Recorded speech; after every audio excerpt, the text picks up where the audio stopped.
Issue हमारा हाथ में नहीं है, हम तो विपक्ष है।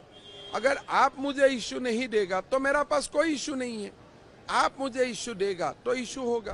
भारत का तिरंगा पताका ना लहरे और फिलिस्तीन का पताका लहरे तो ये इशू बनेगा कि नहीं बनेगा। हिंदू वर्ग का साथ अगर आप मारामारी करेगा तो इशू बनेगा कि नहीं बनेगा। जो नाम वोटर लिस्ट में नहीं था वो नाम वोटर लिस्ट में आ गया है और ये एक विशेष वर्ग का नाम है। तो ये लोग कहां से आया, पाताल से आया कि स्वर्ग से आया।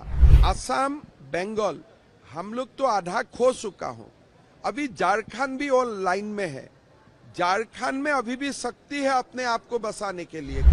हमारे जब मैं झारखंड में आते हूँ जरूर सिक्योरिटी का खर्चा तो थोड़ा बहुत तो होता ही है। झारखंड सरकार का असम गवर्नमेंट ने निर्णय लिया है कि जो भी खर्चा होगा असम गवर्नमेंट रीइंबर्स कर देगा। इसलिए मेरा सिक्योरिटी का जिम्मेदारी असम गवर्नमेंट का ही उठाना है। सर, आप जेएमएम का कहना है कि आप पार्टी को इंचार्ज के रूप में आते हैं, पॉलिटिकल काम के लिए आते हैं, इसीलिए लेकिन खर्चा एक स्टेट गवर्नमेंट उठाती है असम पर। देखिए, मैं जहां भी जाऊं, जैसे आज राहुल गांधी घूमते हैं देश भर राजनीति के लिए, तो राहुल गांधी का खर्चा कौन उठाता है? आप जेएमएम को पूछिए। जब हेमंत सोरेन जी सीएम नहीं था बीच में 10 दिन, उनका जो सिक्योरिटी था वो कौन उठाया खर्चा? तो ऐसा अगर अवास्तविक कोई प्रश्न करता है तो उनका क्या उत्तर है, आप बताइए। आज जब प्रियंका गांधी देश में घूमता है, उनका पीछे सिक्योरिटी जाते हैं, उनका खर्चा कौन उठाता है?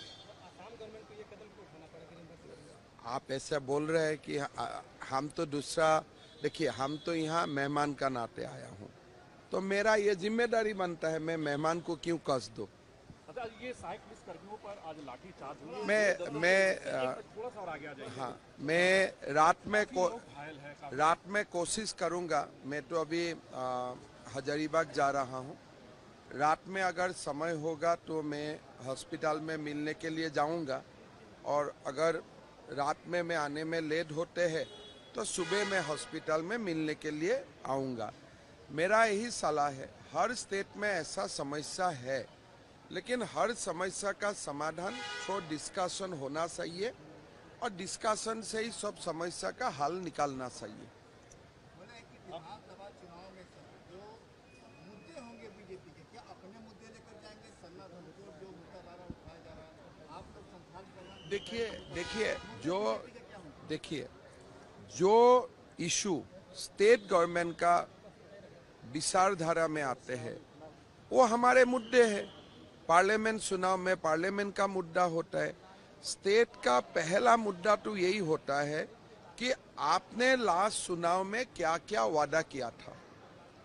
फिर ये हमारा जिम्मेदारी होता है विपक्ष होने का नाते कि आपने जो वादा किया है वो वादा निभाया कि नहीं निभाया। आज जैसे सहायक पुलिसकर्मी, अगर आप नहीं बोलते थे कि मैं उनको परमानेंट करूंगा तो वो इशू नहीं बनता था। आपने बोला था कि हम सहायक पुलिस कर्मचारी को सरकार में आने से हम रेगुलराइज करूंगा। अगर ये आपका ही वादा है तो आपका वादा आपको पूरा करना चाहिए कि नहीं चाहिए। अगर आपने बोला है कि हम खटाखट 8,500 रुपया दूंगा तो आपको देना चाहिए कि नहीं चाहिए।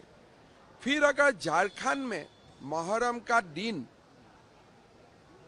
भारत का तिरंगा पताका ना लहरे और फिलिस्तीन का पताका लहरे तो ये इशू बनेगा कि नहीं बनेगा। अगर आपका मुहर्रम का प्रोसेशन में लोग बताए हुआ रोड डाइवर्ट करके हिंदू वर्ग का साथ अगर आप मारामारी करेगा तो इशू बनेगा कि नहीं बनेगा। तो इशू हमारा हाथ में नहीं है, हम तो विपक्ष है। अगर आप मुझे इशू नहीं देगा तो मेरा पास कोई इशू नहीं है। आप मुझे इशू देगा तो इशू होगा। संथाल परगना में घुसपैठ को झारखंड हाईकोर्ट में सरकार को जवाब दिया गया है, घुसपैठ से साफ इनकार किया गया। जूनियर अधिकारियों ने वहाँ जवाब दिया है एफिडेविट। देखिए, घुसपैठ नहीं है, लेकिन क्या संथाल परगना का वोटर लिस्ट में यही लोगों का नाम 2019 में था? अभी रामनगर में हमारा ओझा जी ने शायद आप लोग का साथ भी बातचीत किया है, जो नाम वोटर लिस्ट में नहीं था वो नाम वोटर लिस्ट में आ गया है और ये एक विशेष वर्ग का नाम है। तो ये लोग कहां से आया, पाताल से आया कि स्वर्ग से आया? इसका तो जांच झारखंड सरकार को तो करना चाहिए कि करना नहीं चाहिए। तो आज ये समस्या जो है आज संथाल में है, कल छोटा नागपुर में हो जाएगा, कल बाकी मंडल में भी होगा। अभी झारखंड परसों दिन में मैं इंग्लिश चैनल में बोला हूँ, असम बंगाल हम लोग तो आधा खो चुका हूँ, अभी झारखंड भी और लाइन में है। झारखंड में अभी भी शक्ति है अपने आप को बसाने के लिए, किस लिए ये शुरू हुआ है। आप लोगों को अपना प्रदेश को बसा लेना चाहिए, नहीं तो मेरा हालत हो जाएगा।